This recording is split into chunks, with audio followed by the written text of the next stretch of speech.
So you've gone through all this. You've done your mock. You've done your certification. We've been through an assessment. The sweating's over.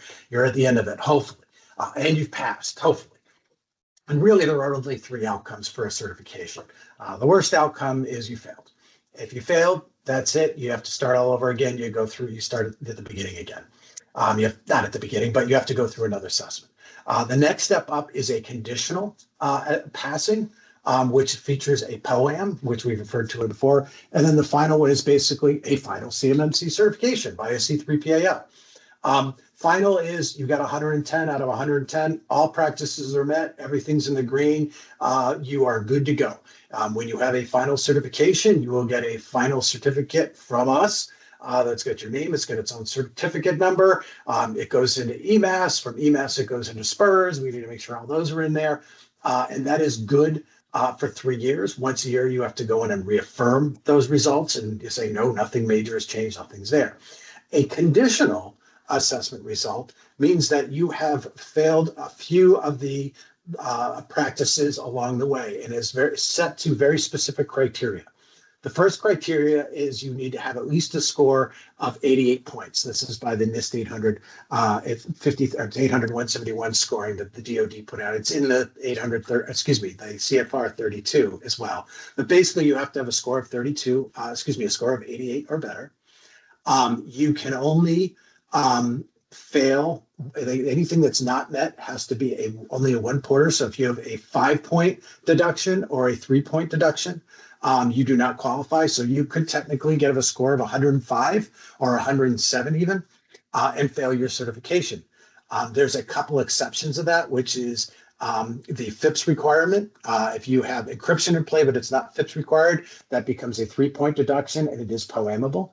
And likewise, if you have MFA in place for your admins and for remote access, but not internally for your users, that becomes a 3-point deduction, and that is also POAMable. Otherwise, they have to also not be a level 1 practice. So that 3.1.22 I was just talking about, that's a 1-point practice. So then you can actually have a 109 out of 110 and fail your assessment because it's a level 1 practice. You really don't want to have that. Otherwise, you have some other combination of 1-pointers that keeps you above an 88.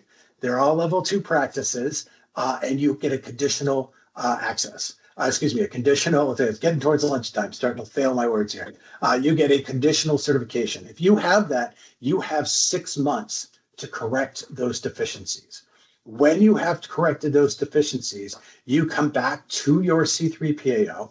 Actually, it doesn't even have to be the C3 PAO you used.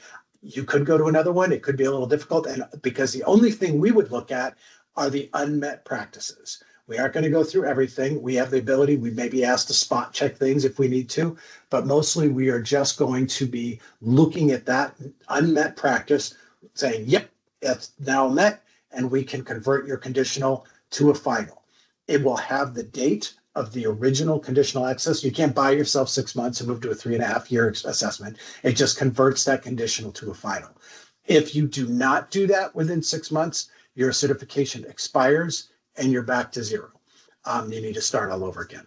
So in both cases, for a conditional or a final, you are okay to participate in a DoD contract.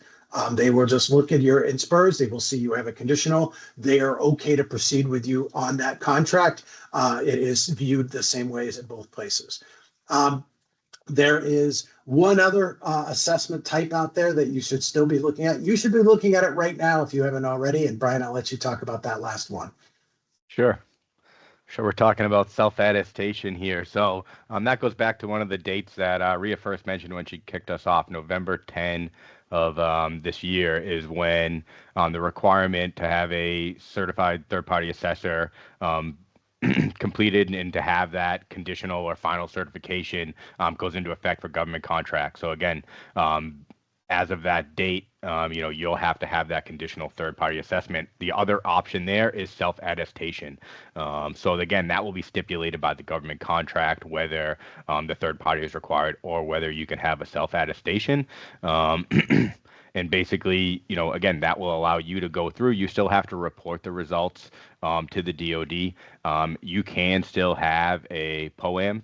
Again, you'll have 180 days to resolve any of those items, and you'll have to be very specific with the evidence you provide to close those out. But again, similar to certification, you can have final or conditional self-attestation. You do have to report that result in. Again, but you own the risk of, a self-attestation.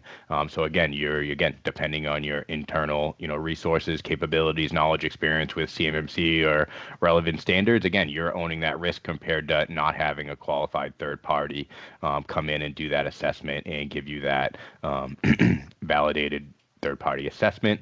And again, it all goes back to the contract, which again, I'll say it one more time, that strategy of what are the contracts you're working on, where does CMMC and CUI fit into your business, that really drives that whole strategy and everything we've talked about here today, again, all the way down to your final certification or versus self-attestation.